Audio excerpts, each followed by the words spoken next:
Hello friends, welcome back to our channel how to cook. இன்னைக்கு நம்ம சேனலில் என்ன புது ரெசிபி பார்க்க போகிறோன்னா, சம்மர் ஸ்பெஷல் கிட்ஸ் மிக்சர் தான் பார்க்க போகிறோம். இது வந்து ஈஸியாக சிம்பிளாக வீட்டில் இருக்கிற ஐட்டம்ஸ் வச்சு நம்ம செஞ்சிடலாம். அவள் நம்ம யூஸ்வலாக அது வாங்குறதா, அதை வச்சு எப்படி செய்யுது நம்ம பார்க்கலாம். வாங்க வீடியோக்குள்ளே போகலாம்.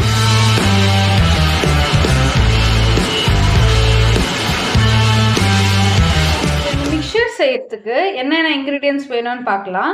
ஃபஸ்ட்டு நான் என்ன பண்ணியிருக்கேன்னா, 1 கப் அவல் எடுத்திருக்கேன், அப்புறம் கொஞ்சோண்டு கடலை எடுத்திருக்கேன், அப்புறம் கல்லாக்கொட்டை எடுத்திருக்கேன், இங்கே வந்து கொஞ்சம் கருவேப்பிலை எடுத்திருக்கேன், 2 காஞ்ச மிளகாய் எடுத்திருக்கேன், அப்புறம் ஒரு 5 பல்லு பூண்டு தட்டி எடுத்திருக்கேன். இது வந்து நம்ம அந்த ஓமம் பொடி செய்யறதுக்கான மாவு இது. இதில் நான் என்ன பண்ணியிருக்கேன்னா, கடல மாவும் அரிசி மாவும் உப்பு லைட்டாக ஆப்ப சோடா போட்டு நான் மிக்ஸ் பண்ணி வச்சுருக்கேன். நீங்கள் பார்த்தீங்கன்னா இந்த மாதிரி சப்பாத்தி மாவு பதத்துக்கு வந்துச்சுன்னா தான் நம்மளுக்கு அந்த ஓமம் பொடி நல்லா வரும். இதுதான் இதுக்கு தேவையான இன்க்ரீடியன்ஸ். இப்போ இது என்ன மெத்தடில் செய்யலாம் நான் உங்களுக்கு காமிக்கிறேன் வாங்க. நான் ஒரு சின்ன கடாயில் எண்ணெய் சூடு பண்ண வச்சுருக்கேன். எண்ணெய் நல்லா சூடாயிடுச்சு. நிறைய பேர் பண்ணுற மிஸ்டேக் என்ன தெரியுங்களா, எண்ணெயில் அப்படியே வந்து இந்த அவலாக இருக்கட்டும், இல்லை அந்த கடலையாக இருக்கட்டும், கருவேப்பிலை இருக்கட்டும், அப்படியே போட்டுருவாங்க. லாஸ்ட்டில் அது வந்து நம்மளால எடுக்க முடியாமல் போயிடும். இந்த மாதிரி ஒரு ஸ்டெயின்லெஸ் ஸ்டீல் ஸ்டைனர் வாங்கிக்கோங்க. இது நீங்கள் உள்ளே விட்டுட்டிங்கன்னா அந்த எண்ணெயும் அந்த இன்க்ரீடியன்ட்குள்ளே படம். திடீர்னு அது தீர மாதிரி இருந்துச்சுன்னா நம்ம ஈஸியாக எடுத்துடலாம். இப்போ நம்ம ஒன்று ஒன்றா போட்டு எடுக்கலாம். நான் ஃபஸ்ட்டு வந்து கடலை ஆட் பண்ணிக்கிறேன். சரி பாருங்க, எனக்கு எந்த அளவுக்கு வேணுமோ அந்த அளவுக்கு அது ஃப்ரை ஆனால் போதும். நம்மளுக்கு வந்து அந்த எண்ணெய் கூட வந்து உள்ள அந்த ஸ்டெயின் வந்து உள்ளே போகாது. இப்போ இப்படி ஆகும்போது நான் லைட்டாக இது இப்படி மேலே கீழே பண்ணிவிட்டு நான் மறுபடியும் ஆயிலில் வச்சுட்டு போகிறேன். அந்த மாதிரி நம்ம 1 பை 1 எல்லாத்தையும் ஃப்ரை பண்ணி ஒன்று வந்து நல்லா ஃப்ரை ஆயிடுச்சு. நான் எடுத்து இந்த ஒரு பக்கம் வச்சுருக்கேன். நெக்ஸ்ட்டு வந்து நம்ம வந்து கல்லாக்கொட்டை ஆட் பண்ணிக்கலாம்.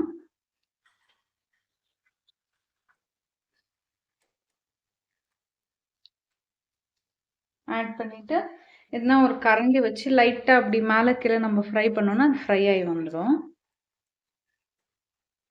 இது நம்மளுக்கு இன்னும் ஈஸியாக இருக்கும் இந்த அவலெல்லாம் போட்டு எடுக்கிறதுக்கு.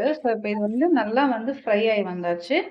இப்போ நம்ம வந்து இதை வந்து பார்த்திங்கன்னா இது நல்லா ஃப்ரை ஆகி வந்திருக்கு. இன்னும் கொஞ்சம் கூட ஃப்ரை ஆகட்டும்.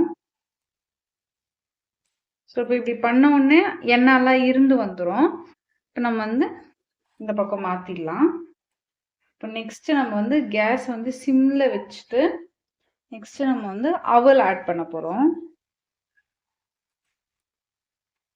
அவல் ஆட் பண்ணிவிட்டு அதே மாதிரி நம்ம ஃப்ரை பண்ணி எல்லாமே ஃப்ரை பண்ணி எடுத்தாச்சு. கருவேப்பிலை, அப்புறம் காஞ்ச மிளகாய், அப்புறம் பூண்டு எல்லாமே நான் ஃப்ரை பண்ணி எடுத்தாச்சு. அடுத்ததாக நம்ம என்ன பண்ண போகிறோன்னா, இந்த ஓமம் எப்படி செய்யுதுன்னு பார்க்கலாம். ஓமம் பொடி. இந்த மாவு நான் உங்களுக்கு காமிச்சேன் இல்லைங்களா, அந்த மாவு வந்து நான் இந்த மாதிரி ஒரு நல்லா வந்து ஒரு கண்டெய்னரில் நான் மாற்றிட்டு நம்ம என்ன பண்ண போகிறோன்னா, இதில் நம்ம வந்து பிழிஞ்சு எடுக்க போகிறோம்.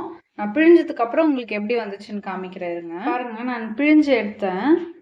இது வந்து அப்படியே ஒட்டாமல் அவ்வளோ அழகாக வந்திருக்கு. பார்க்குறதுக்கு கிறிஸ்பியாகவும் இருக்குது. நீங்கள் எவ்வளோ மெல்லிசா அதை எடுக்கிறீங்களோ அவ்வளோ நம்மளுக்கு நல்லது. நம்ம நெக்ஸ்ட் சைட் போட்டுக்கலாம். நெக்ஸ்ட் சைட் போட்டு அது நல்லா ஃப்ரை ஆன உடனே ரொம்ப நேரம்லாம் எடுக்காது இந்த ஓம்பொடி. இது ஃப்ரை ஆயிடுச்சு. நான் வந்து அப்படியே வந்து எண்ணெயிலேருந்து இருத்துக்க போகிறேன். இருத்துட்டு நம்ம பசங்களுக்கு வந்து கடையிலேருந்து பேக்கரியிலேருந்து எந்த எண்ணெயில் செஞ்சாங்களோ நமக்கு தெரியாது இருக்கும். இந்த மாதிரி நம்மளே கைப்பட செஞ்சால் நம்மளுக்கும் வந்து திருப்தியாக இருக்கும். பிள்ளைங்களாம் நல்லா விரும்பி சாப்பிடுவாங்க. நான் இந்த இதுலேயே ஆட் பண்ணிக்கிறேன். அதே மாதிரி நான் பேட்ச் பை பேட்சாக இருக்கிற மாவெல்லாம் போட்டு எடுத்துடுறேன். நான் சொன்ன மாதிரி அந்த பேட்ச் பை பேட்ச் போட்டு அவ்வளோ நல்லா வந்திருக்கு. சரிங்க, நான் எடுத்து காமிக்கிறேன். இங்கே பாருங்கள், அவ்வளோ கிறிஸ்பியாக வந்திருக்கு. இப்போ நம்ம இந்த ஸ்டேஜில் நம்ம என்ன பண்ணோம்னா, இது வந்து எல்லாமே சூடாக இருக்கும். இந்த ஸ்டேஜில் நம்மளுக்கு தேவையான ஸ்பைசஸ் நம்ம ஆட் பண்ணிக்கலாம். நான் என்ன பண்ண போகிறேன்னா, ஏற்கனவே நம்ம வந்து காஞ்ச மிளகாய் போட்டிருக்கோம். அதனால் 1 டேபிள் ஸ்பூன் மிளகாத்தூள், அப்புறம் இந்த டிஷ்ஷுக்கு தேவையான உப்பு, அப்புறம் கொஞ்சோண்டு ஒரே ஒரு பிஞ்ச் ட்ரை ஆம் பவுடர் இது. இதை போட்டு நம்ம நல்லா மிக்ஸ் பண்ணோங்க. பாருங்க அந்த சவுண்டே எப்படி கேக்குது பாருங்க. கரெக்ட் முறுக்குன்னு சொல்லிட்டு. ஸோ ரொம்ப நல்லா இருக்கும். பசங்க ரொம்ப விரும்பி சாப்பிடுவாங்க. ஸோ நான் இத மிக்ஸ் பண்ணிட்டு நான் உங்களுக்கு காமிக்கிறேன். ஏன்னா நம்ம கிறிஸ்பியான இந்த மிக்சர் ரெடியா இருக்கு. ஸோ அவ்ளோ கிறிஸ்பியா இருக்கு. இப்ப பாருங்க நான் இதுல வந்து போட்டு காமிக்கிறேன். இந்த சவுண்ட் பாருங்க. ஸோ அவ்ளோ கிறிஸ்பியா அவ்ளோ நல்லா வந்திருக்குங்க. ஸோ இதில் வந்து அவ்வளோவா நம்ம ஆயில் யூஸ் பண்ணல. ஸோ நம்ம வந்து எந்த வித வந்து ப்ரிசர்வேட்டிவ்ஸ் எல்லாம் எதுவுமே யூஸ் பண்ணல. நார்மலாக நம்ம வீட்டில் என்ன இருக்கோ அந்த இன்க்ரீடியன்ஸ் வச்சு தான் நம்ம செஞ்சுருக்கோம். இங்கே பாருங்கள், இதில் அவ்வளோ எண்ணெய் கூட இல்லை. ஸோ நம்ம வந்து அந்த மாதிரி ஸ்டெயின்லெஸ் ஸ்டீல் பார்த்து நீங்கள் யூஸ் பண்ணிங்கன்னா அது வந்து உங்களுக்கு ரொம்ப ஹெல்ப்ஃபுல்லாக இருக்கும். திடீர்னு தீஞ்சு போச்சுன்னா கூட நீங்கள் அதை ஈஸியாக எடுத்துடலாம். ஸோ அந்த மாதிரி இருக்கும். ஸோ இந்த வீடியோ அவ்வளோதான். பார்த்ததுக்கு ரொம்ப நன்றி. See you in the next video. Until then, tata. Bye-bye.